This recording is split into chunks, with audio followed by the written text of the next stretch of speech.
Welcome to Episode 4 in our Accident Theory series.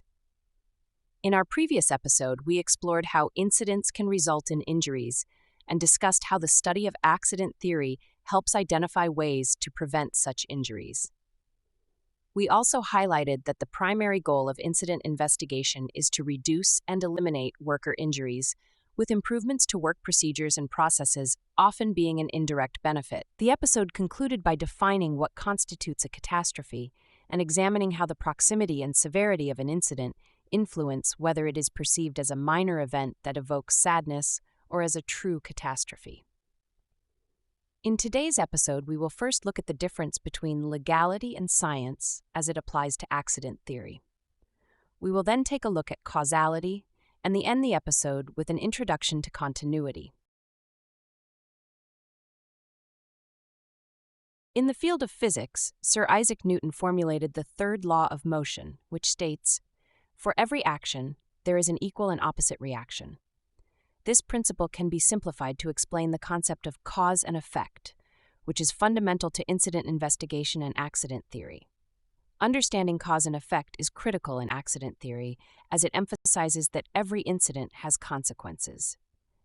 To avoid these consequences, it is essential to identify and address the causes of an incident, thereby preventing it from recurring.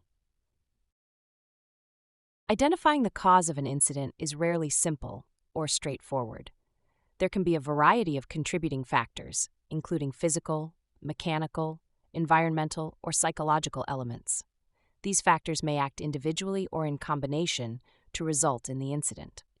Historically, occupational health and safety professionals focused on identifying the root cause of an incident, essentially the single most significant cause.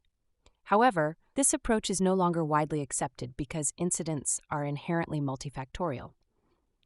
Modern practices emphasize evaluating all practical contributing factors to understand why an incident occurred and to implement comprehensive prevention strategies. When investigating an incident, it is crucial to consider two distinct aspects of cause, the legal aspect and the scientific aspect.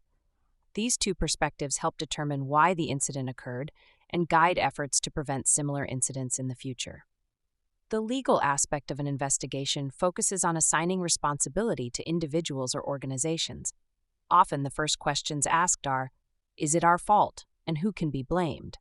Legal investigations center on accountability for actions or inactions. In contrast, the scientific aspect of incident investigation seeks to determine the cause of an incident when no direct human responsibility is involved. This approach uses scientific methods to identify factors contributing to the incident, such as environmental, biological, or mechanical causes.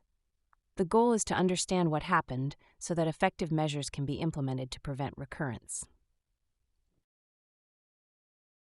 To illustrate the distinction between legal and scientific aspects, consider two scenarios. If a person walking on a public street is attacked and bitten by a neighborhood dog, the investigation would primarily focus on legal accountability. For example, was the dog properly secured on its property? Why did the dog attack a passerby? Did the owner of the dog act negligently by leaving the dog unattended or failing to train it properly? In this case, the cause of the incident directly relates to human actions or inactions, and there is no need for a scientific investigation. If the same person walking on the street is attacked by a wild animal, such as a coyote, the investigation would take a more scientific approach. Questions might include asking if the coyote drawn to the area due to an abundance of food or waste, was the coyote acting in instinct? Or has human development encroached on the coyote's natural habitat, increasing the likelihood of such encounters? While humans may have indirectly influenced the situation, there is no direct legal accountability for the incident, and therefore a scientific explanation is needed. The relationship between cause and effect is referred to as causality. A common mistake made during incident investigations is confusing correlation with causality. While causality refers to a direct cause and effect relationship between two factors, correlation simply indicates a mutual relationship or association between them, without one necessarily causing the other. When two factors are directly related, meaning one causes an increase or decrease in the other, this is causality.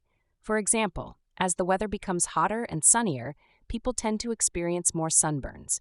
This is because hotter weather leads to people spending more time outdoors, increasing their exposure to the sun and the likelihood of sunburn. In this scenario, the sunny weather directly causes the outcome. Correlation, on the other hand, refers to a mutual relationship between two or more factors, but it does not imply a direct cause and effect relationship. Just because two factors correlate does not mean one causes the other. For instance, smoking and alcoholism often correlate, as individuals who smoke may also be more likely to consume alcohol. However, smoking does not cause alcoholism. Correlation commonly occurs when two events share a common cause, but neither directly influences the other. It is crucial to remember that correlation does not imply causality, as there may not be sufficient statistical evidence or a logical connection to prove a cause and effect relationship. For example, if the production of pig iron, a refined iron ore product, and the production of farm-raised pigs for human consumption from 2009 to 2019 are plotted on a graph, a correlation might be observed. However, there is no direct causality between the two. A shutdown of iron foundries would not affect the number of pigs raised on farms. Instead, the correlation exists because both trends are influenced by a common factor: an increasing global population that simultaneously drives demand for industrial products and food production. Causality requires a thorough investigation to determine whether an action was deliberately taken to create a specific outcome. Actions that are intentionally performed to increase the likelihood of an outcome are considered more causal than actions taken without any intention of causing harm or a negative result. Causality can be evaluated based on the intent of individuals involved, their actions, and the outcome they desired. Let's create a small mock-up case study where 4 separate and different types of actions lead to a negative outcome.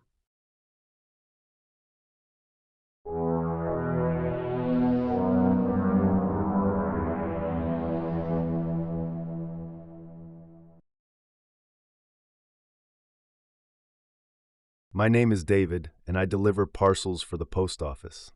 I had to deliver some parcel to this house over on Danforth Avenue. There was no place to leave the parcel by the door, so I crammed it in the mail slot. Apparently, the mail slot is the only source of fresh air for the house, and when I blocked up the mail slot with the parcel, carbon monoxide built up in the house and the resident died.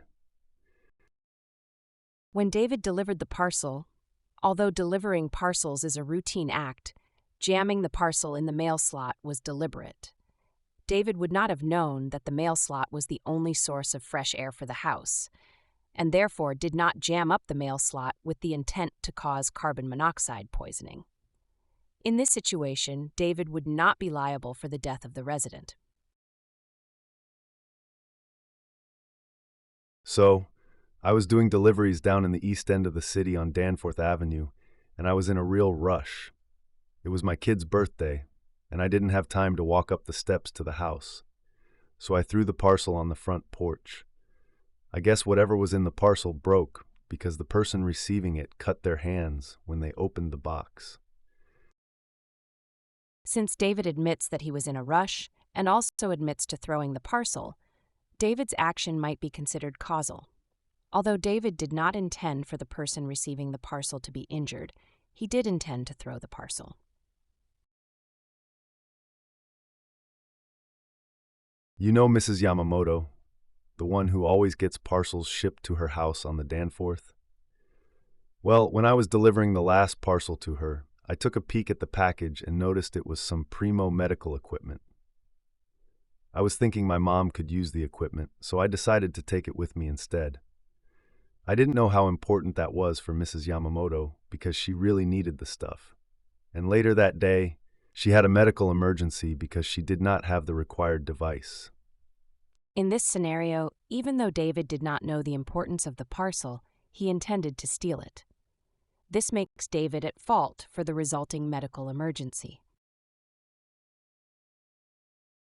I think things are going from bad to worse these days. I was out delivering packages on the Danforth, and when I got to the house Mrs. Yamamoto lives in, this crazy person came out from a tree with a gun and demanded all the parcels in my van. I didn't want to get shot, so I gave them everything I had. I feel bad because the parcel for Mrs. Yamamoto was a medical device, and she had a medical emergency because she did not have the stuff I was trying to deliver. In this scenario, David was robbed at gunpoint and had to surrender all the parcels he was carrying. Due to this unfortunate event, the resident did not receive her parcel and had a medical emergency. In this scenario, the courier's actions are justified, and therefore the courier is not at fault. When reading through the 4 different scenarios of a courier delivering a medical device to a home, it is not always clear to determine whether an action, or in some cases a lack of action, of an individual is the more relevant cause to an incident taking place. In 3 of the 4 scenarios, the resident did not receive the medical device due to some factor that involved the courier. The courier outright stealing the parcel shows the most outright cause of the resident having a medical emergency, whereas the courier being robbed at gunpoint has least amount of cause related to the courier.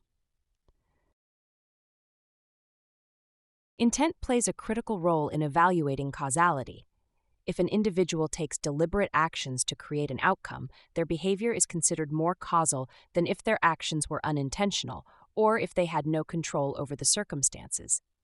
For instance, intentional actions, such as theft, carry the highest level of causality, as the outcome is a direct result of deliberate behavior. Negligent actions like forgetting or mismanaging time still contribute to causality, but reflect a lack of diligence rather than deliberate harm. Uncontrollable circumstances, such as being robbed, minimize the individual's responsibility and reduce their level of causality. When investigating incidents, it is often challenging to determine whether an action, or in some cases, inaction, was the primary cause of the outcome. Understanding the role of causality allows investigators to identify and address the factors that contributed to the incident.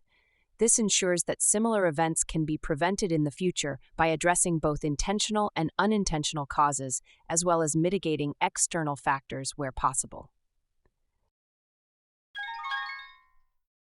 Think of a time you experienced some sort of incident.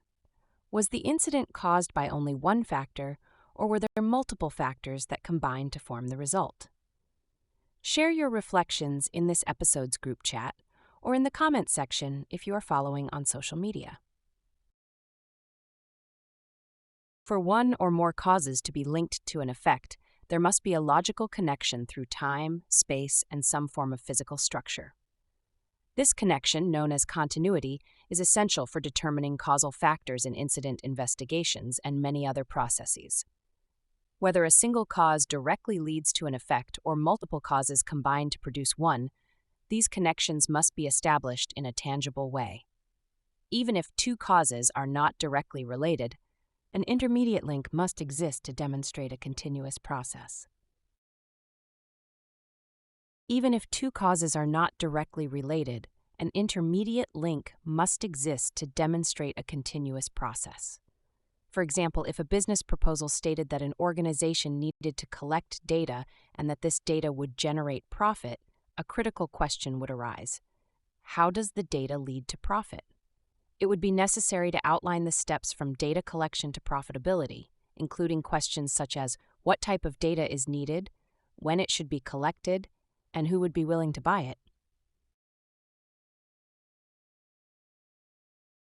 Similarly, in a workplace injury report, if the statement simply read, "worker's head bumped," it would lack key details about the circumstances that led to the injury. Establishing continuity would require connecting what the worker was doing at the time with the environmental factors that contributed to the incident. Temporal continuity, also known as chronology, refers to the order in which events occur, from the first action in a sequence to the last. These events do not necessarily have a causal relationship. Rather, they follow a sequential order. For instance, a student going to school begins with waking up and ends with arriving at school. In a causal timeline, the first event always occurs before the second. Temporal continuity is often used in occupational health and safety to analyze the time between exposure to a workplace hazard and the onset of an occupational illness. Temporal continuity helps to assess time gaps between cause and effect, such as the time a worker is exposed to a hazard to the onset of health symptoms from that hazard. The duration between events varies depending on the context. A student's morning routine may only span hours, while the development of an occupational illness can take years. Spatial continuity refers to the geographical area where an incident occurs. It is typically analyzed after establishing temporal continuity. If incident causation were compared to a theatrical performance, temporal continuity would be the sequence of events in a script, while spatial continuity would be the stage where the performance unfolds. The final component of continuity is structural connection, which includes the people, objects, and environmental factors involved in an incident. Continuing with the theatrical analogy, a stage without actors and props is meaningless, just as actors cannot perform without a script. Similarly, in an incident investigation, understanding the time and place of an event is insufficient without identifying the elements that played a role in causing it. Even when continuity is established, additional information is needed to ensure a factual determination. Simply identifying that a factor occurred before an incident is not enough. It must also be determined how frequently the factor has led to similar incidents.